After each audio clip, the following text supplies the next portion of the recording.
Hey riders, it's Damo from ADV Life here, and today we're taking a deep dive into what is undoubtedly the flagship of CFMOTO's adventure tourer range, the 800 MT Explore.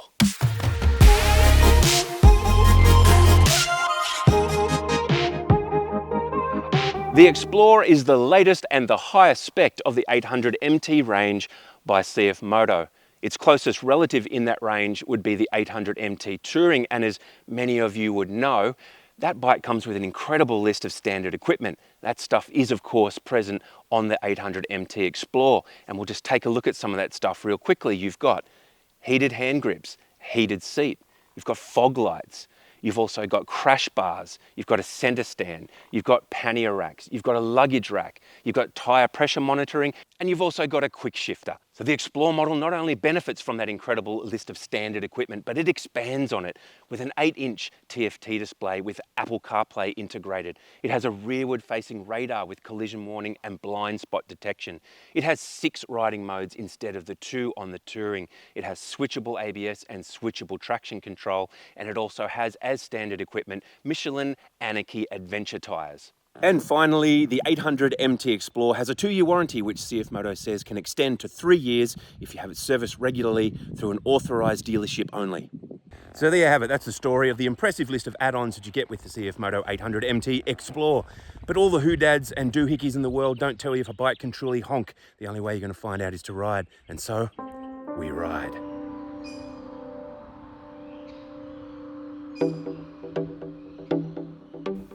It didn't take too long to get a good feel for the Explore.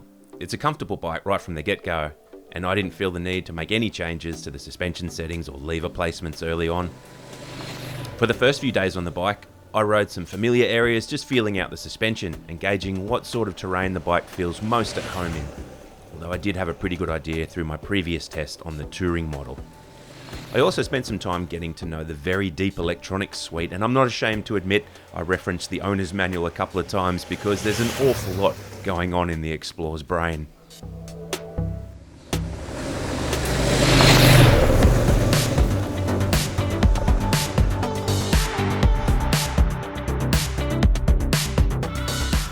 I eventually wandered off the familiar path and explored a beautiful area I've never been to before. Under perfect skies and with a big bag of beef jerky at my disposal, I was riding without a care in the world and enjoying the general trail friendliness of the CFMOTO. It's not a nimble bike, it has a top heaviness to it, and the suspension is definitely designed primarily to serve the blacktop. So the pace drops as the terrain gets angrier. But with a basic understanding of its true nature, I've found plenty of places to play without coming across any significant barriers.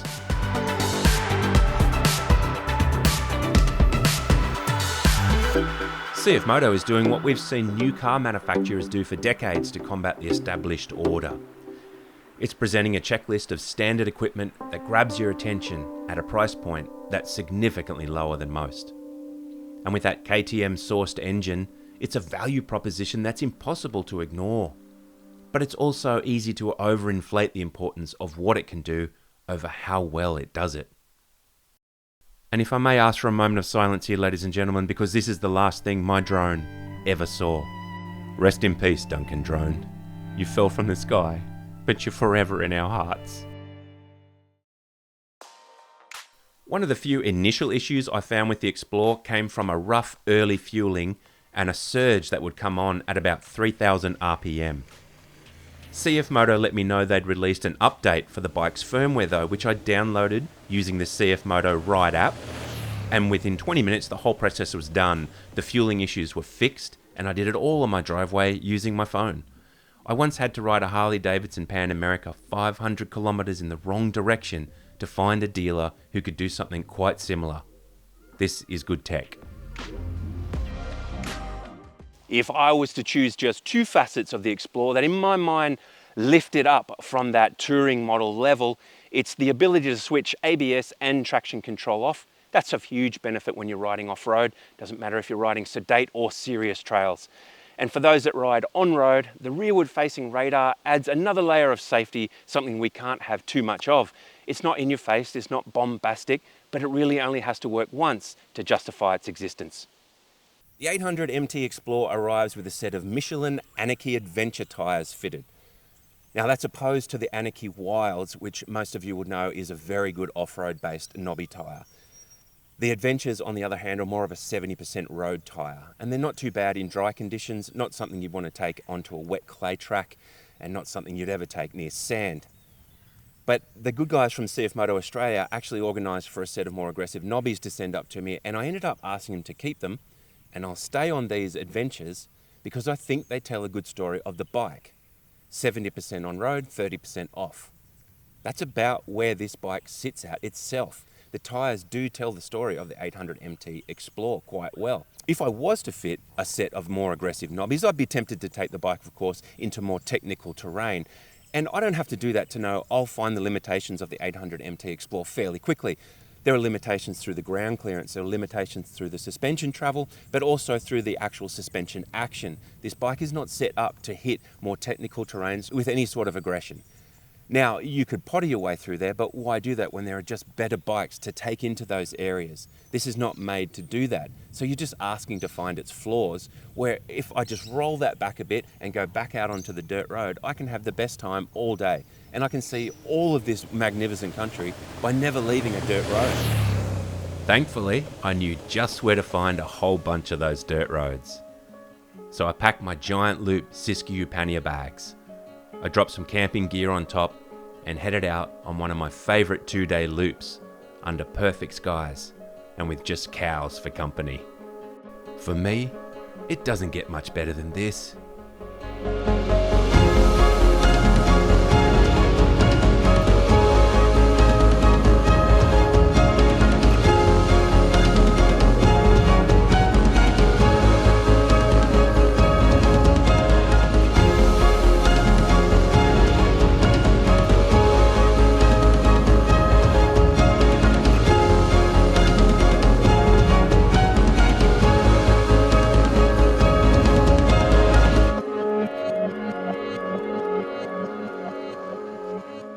It's important that we categorise the 800 MT Explore properly to fully appreciate what it has to offer. To me, this is a true adventure tourer.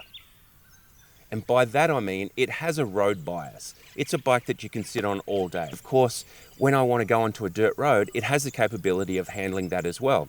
It's when I want to smash into deep trails that this will find itself as a fish out of water. And it's just not appropriate to ride it there, and it's not appropriate for me to evaluate it in those areas as well. There are better bikes for that. And it's not as though I didn't go anywhere near anything a bit technical, because I did to a degree. But as I found when I rode the touring model, there are increasingly limiting factors as a track gets worse. And the Explorer just doesn't need to be in there, because I could be having perfectly worry-free fun just on a less technical route. Okay guys, it's time to talk about ergonomics, and this excites me because I get to use the word testicles or an adjacent word like ghoulies somewhere in this video. The ergos on the Explore are excellent and quite versatile for what is an adventure tourer. Now I'll go into that in more detail as soon as I get around this corner. The seat foam is really good. It's an all-day seat, no two ways around that. It's similar in its shape to a Norden 901 in that it flares out. It's quite wide at the back, so you've got plenty of room for your cushion for the cushion. Now it is a stepped seat, but there is enough room to move back and forward, which alleviates any ghoulie squish. And this is really important because I could be sitting on the most comfortable couch in the world, but if you've got a vice on my ghoulies, it's going to be an awfully uncomfortable day at some point, if not straight away. Depends on your tolerance for ghoulies in vices. I like the feel of the levers. The hand levers are both good, the brake and the clutch. I like the feel of the back brake lever too. It's nice, you can definitely feel it underfoot. The J1 brakes themselves are they're pretty good. They're better on the road under load than they are in subtle application in the dirt, but all in all, I think they're quite good. Possibly the most impressive thing for me is how good the Explore feels when you're standing up. Now, keeping in mind this is an adventure tourer, so you'd expect to find pegs are sort of placed further back in a more of a road style placement. But when I stand up just in a neutral position like I am now, my legs are coming straight up through the middle of the bike. I'm able to grip the seat. That's very comfortable. I've got no problem with that at all. My feet are flat on the pegs. If I move forward from there, the tank flares out and it gets a little difficult. Well, it gets pretty much impossible to hang on to that because it's too slippery. So if we just make some very odd movements here, if someone's watching from somewhere in the bush, it's just a gentleman making sweet deep love to his motorcycle, nothing to see here. Now, if I lean back, however, I get to grip the seat. So no problems leaning back. I think it feels great. And all in all, I think the standing position on the Explorer is very impressive, particularly given the fact that it's an adventure tourer and it should really be built more to suit the road rider who will probably never stand up. But that consideration has been made, and I appreciate that. Thank you, CFMOTO. And that concludes our segment on the ergonomics as they pertain to the 800 MT Explorer, although I should point out that is an adjustable windscreen. So if I want to do some super extreme groovy riding in the sands of Dakar, I'd drop that down to be more out of my way so I don't put my head through my own screen should something go wrong.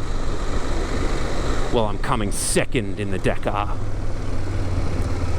on an MT Explorer. Oh, the legend will be told for decades to come. You should have seen that guy. He's riding this Chinese MT thing. He's just killing it, man. He was right at the end. Like, he was hunting for the win. Seconds from ultimate glory. And he put his own head through the windscreen. It was wild. Still finished second though. He's a hero to millions.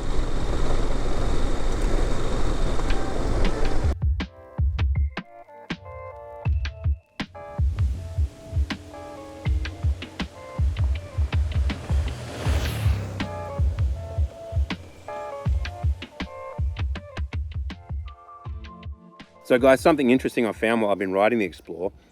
The bike comes with 3 engine modes: sport, rain and off-road, and they're just engine modes. They don't adjust or change the state of the ABS or traction control in any way. To do that, you've got to go into a secondary menu.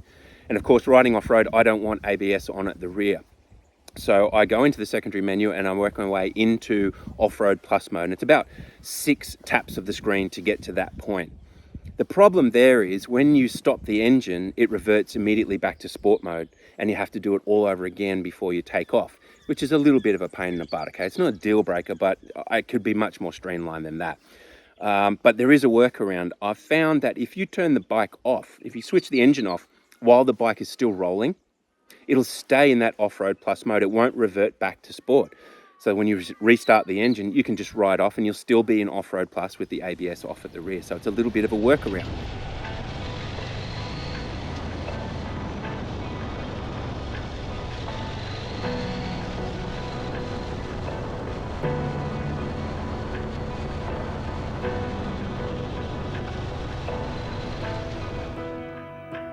Take me down to the river where the peace won't run dry.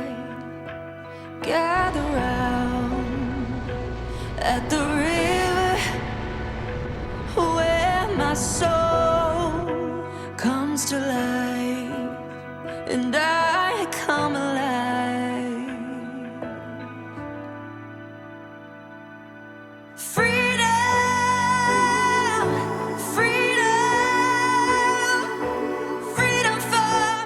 We've set up camp here, but there's still plenty of light left in the day because it's daylight savings here at the moment.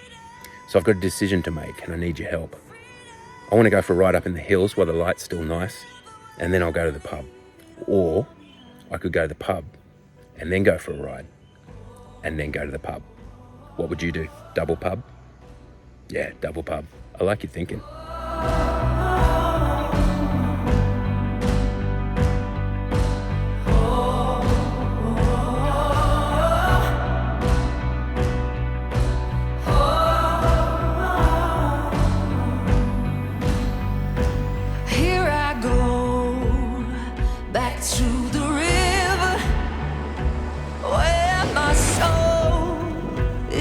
satisfied. Lord, I know you will deliver like you do every time I come alive. That night I enjoyed the company of a schooner of New England and a delicious pie floater, while the morning greeted me with sunshine, birdsong and a hearty breakfast. Not all bacon and egg rolls are made equal, and this one is a work of art. Look at that. On the ride home, I ruminated on the one thing that bugged me on what is otherwise a great value motorcycle for $16,500, and it's not a deal breaker, but I'm not a fan of having to come to a complete stop to make changes to the electronics, or to even access certain information like a trip meter if you don't already have it up. If CFMOTO could make the electronics usable on the fly, I'd be short on things to complain about, and we could just enjoy my encounter with the cutest of all the Australian animals. Please enjoy this monotone moment. See you, buddy. So guys, I'm just pausing this for a second to have a conversation with you, if I may, and I want your input here, so jump into the comments. I want to know, do you think manufacturers are pushing the marketing of these bikes, their adventure bikes, too far into the extreme riding? You know, a lot of the marketing is pictures and videos of riders doing extreme things that don't really represent what the average adventure ride looks like. So let me know in the comments, do you think the manufacturers have gone too far with the aggressive marketing, with the technical terrains and the extreme riding that you see on their adventure bikes? I'm keen to hear your thoughts.